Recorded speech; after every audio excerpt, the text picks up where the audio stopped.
Hi. Uh, on Friday the 27th, I was going to discuss a national movement and a pan-national movement.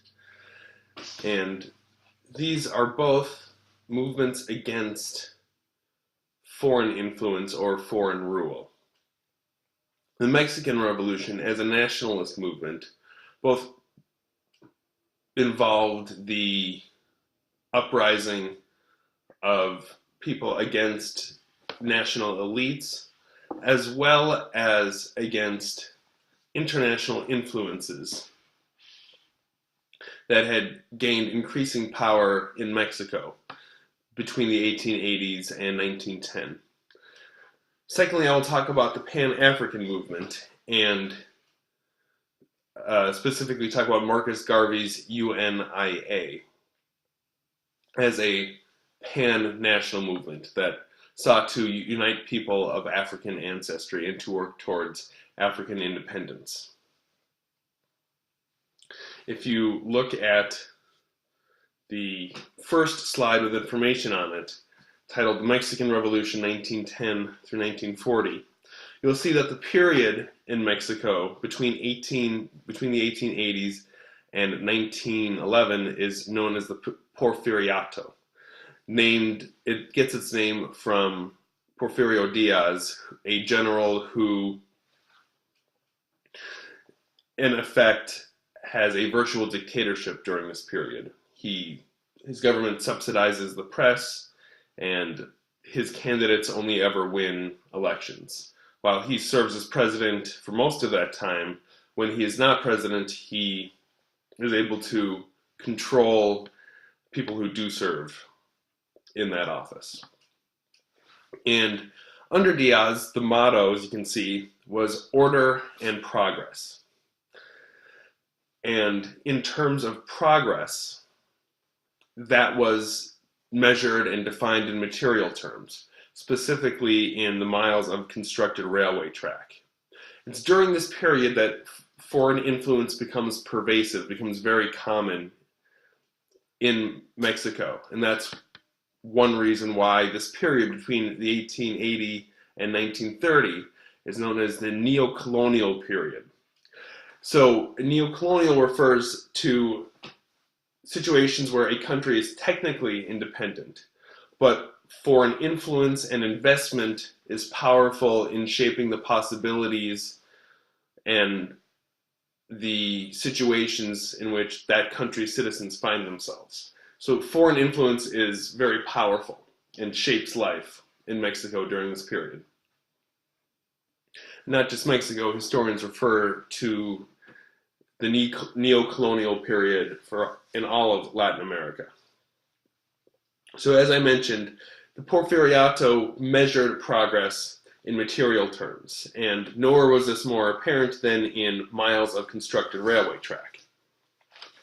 Mexico's developmental program was very much focused on the expansion of the railway. It was based on attracting foreign investment for railroads as well as other industries, and to use those railways to tie Mexico into international markets. The developmental program of the Porfiriato emphasized export production at the expense of crop raising for local consumption. So it emphasized staple crops for international markets. It also had the development plan and strategy pursued by the Porfiriato had the effect of reducing peasant land ownership and created foreign-controlled enclaves, foreign-controlled spaces in Mexico, particularly associated with the mining industry. You can see that during this period, Mexican railways expand from 400 miles in 1876 to over 11,000 by 1910. And the picture to the right of the PowerPoint shows one of the main railways, the Mexican Central, which was administered and owned by the Santa Fe Railway in the United States. The railroads gave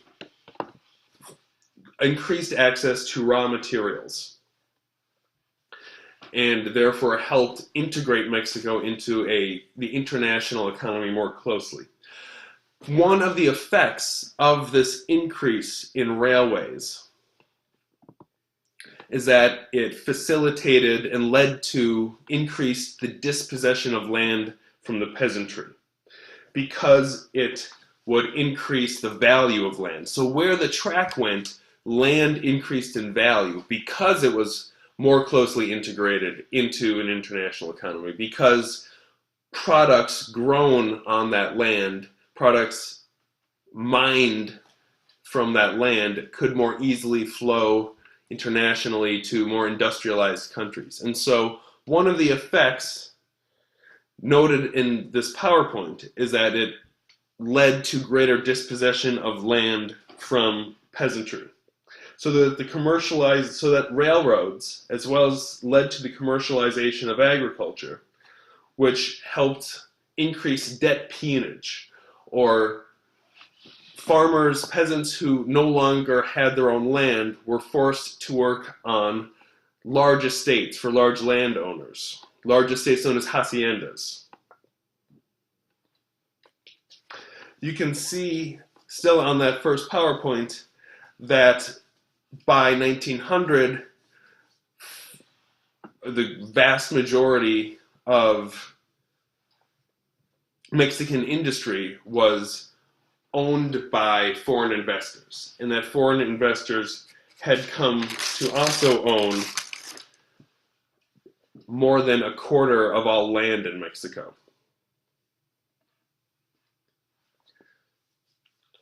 And so by 1910, half of the rural population in Mexico lived within boundaries of a hacienda. In 1910, only 3% of Mexicans owned land. So you have, at the same time that the economy is industrializing, it's also making it much more difficult for some in the population.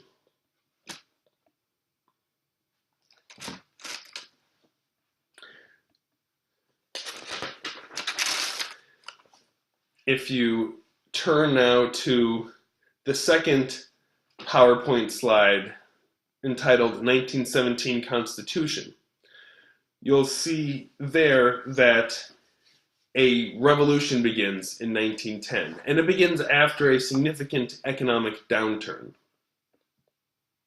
where this strategy of creating products for export for the international economy kind of suffers as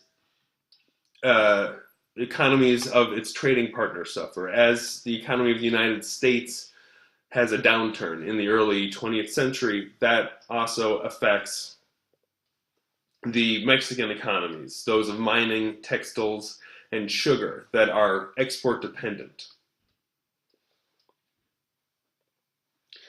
And so between 1910 and 1917, you see several different things happening. On one hand, you see a kind of elite consensus on order and progress that Porfirio Diaz was able to enforce. That really begins to break down as first there are significant challenges to his rule.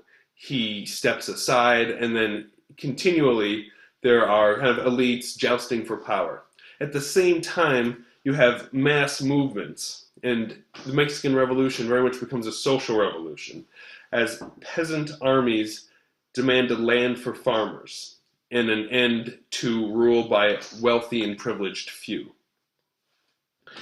And it's a very destructive. I mean, this is the first great social revolution of the 20th century. It was extremely bloody as well, with about 1 in 8 Mexican men dying during this period. You see significant population loss. In 1917, there is greater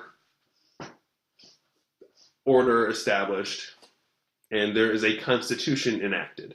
And this constitution demonstrates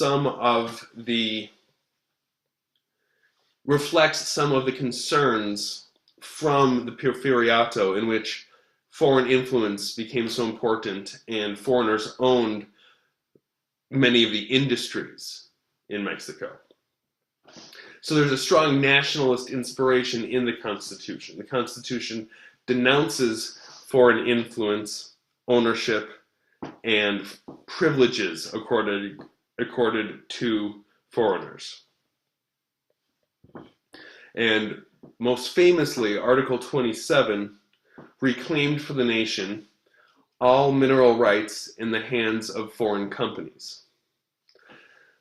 And it stated that foreign companies could not own land unless they considered themselves to be a Mexican citizen and therefore under Mexican law.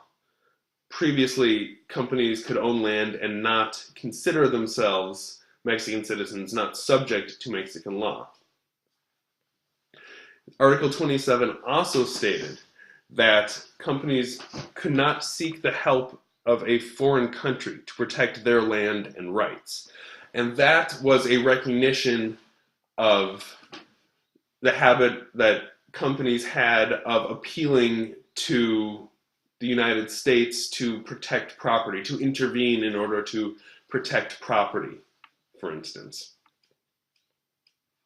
Article 27 also allowed villages to recover common lands and allowed for great estates to be divided and distributed to landless peasants.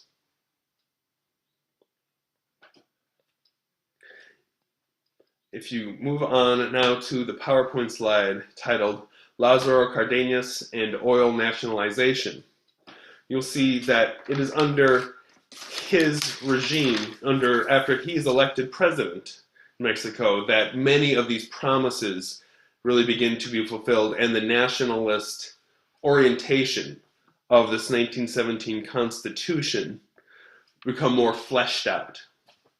So he's president from 1934 into 1940, and very quickly Cárdenas begins to fulfill this promise of land redistribution that had been, to a significant extent, it had not really been enacted. So in his first year in office, land grants quadruple. And you can see there on the PowerPoint that land redistribution had been going fairly slowly before his election, with 26 million acres parceled out prior to when he comes into office.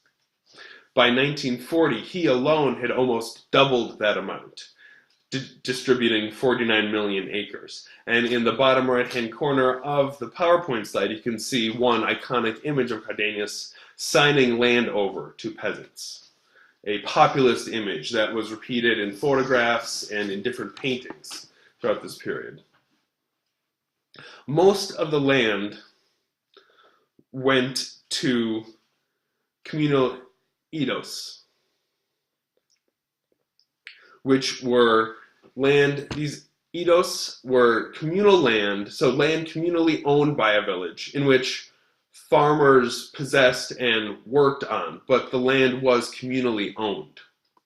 And by 1940, about 1/3 of the Mexican population had received land under the Agrarian Reform Program, with land going to villages for communal use and communal ownership.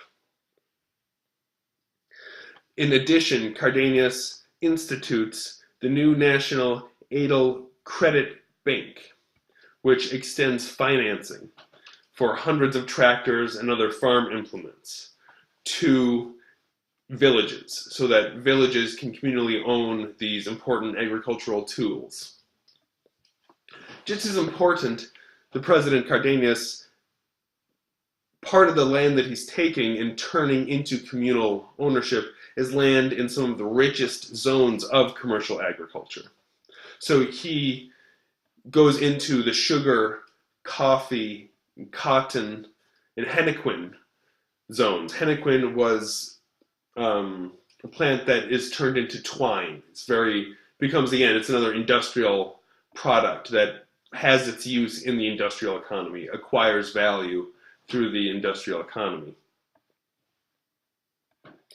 And during Cardenis's time, more than 11,000 new ADOSs are created. Former hacienda workers were given the right to petition for land, and this land redistribution very much spelled the demise of the traditional hacienda system. Again, a large land ownership worked by workers who were, once they were often indebted to the landowner and therefore could not leave their work. Often their entire families had to work in the fields to try to work off the debt. So this very much reshaped kind of economic and social relations in rural Mexico. It was not as the ADOS system was not as productive as the hacienda system. And that was something that the Cardenas government acknowledged, and they portrayed this as rather a substitution of different alternative values, so that the ADOS program was meeting social rather than economic needs. And supporters of the program claimed that the program placed people's happiness as a higher priority than productivity. So for them, they understood the decline in productivity from these now communal lands, these ADOSs, as itself a form of progress, a different kind of progress.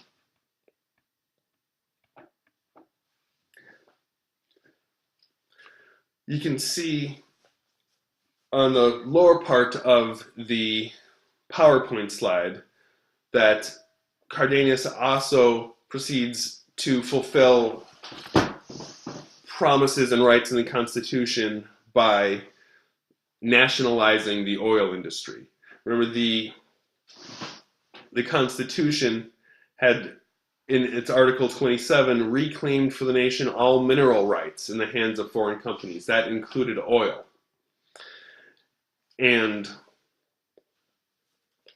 here, whereas in the ADOS program, Cardenas kind of sought to reform a native Mexican institution, the oil nationalization was somewhat more controversial in that it involved controversy with the United States, with Britain, because the oil companies were largely American and British. And foreign-owned enterprises had previously enjoyed privileged access and treatment in Mexico. And the country's mining, oil, and textile industries, as well as roads and public utilities, had been foreign-owned and managed. When Cardenas nationalized the oil industry, it was the single most powerful and valuable foreign sector in Mexico. So by nationalizing it, and this is an important term because this again will also be very much a theme in the 20th century as newly independent countries seek to control industries that had been set up during times of colonialism. When he nationalizes it, he takes it for the nation. It becomes property of the national government. And what leads to this were the new rights of workers, again under the 1917 Constitution, to strike. The Constitution recognized workers' right to strike and organize. And so in 1936, Mexican workers working for the oil companies, the foreign oil companies in Mexico, strike for higher wages and better working conditions. A Mexican arbitration board issued a decision that ordered that foreign companies pay workers more, a third more, and that they provide a pension and welfare system for their workers. This decision goes higher up through the court system, and it is consistently upheld, and foreign-owned companies refuse to obey, arguing that it would cost too much, that it impose too harsh a burden on them. In response, Cardenas nationalized 17 British and American oil companies in 1938. And this, again, is what your document refers to, was this oil nationalization. And one important issue, again, another important issue that we will see again and again in the 20th century is the question of compensation. Generally, when leaders nationalize things, they offer some sort of compensation to companies who are being nationalized. And there was a dispute between Cardenas and the companies over how much money Mexico should pay for these companies and their property and their rights. And the number that is settled is 24 million. To replace these companies, Cardenas creates Pemex, Petróleos Mexicanos, a government oil company, to run the industry. And this really is the height of Cardenas's socialist and nationalist program. It's also seen as, Cardenas is seen as enacting many of these promises that had only been partially fulfilled previously in the 1917 Constitution. And hopefully that also, again, gives some context to his document that you have as part of your primary document worksheet for Monday. I'm going to end this video now and create a second video to discuss pan movements.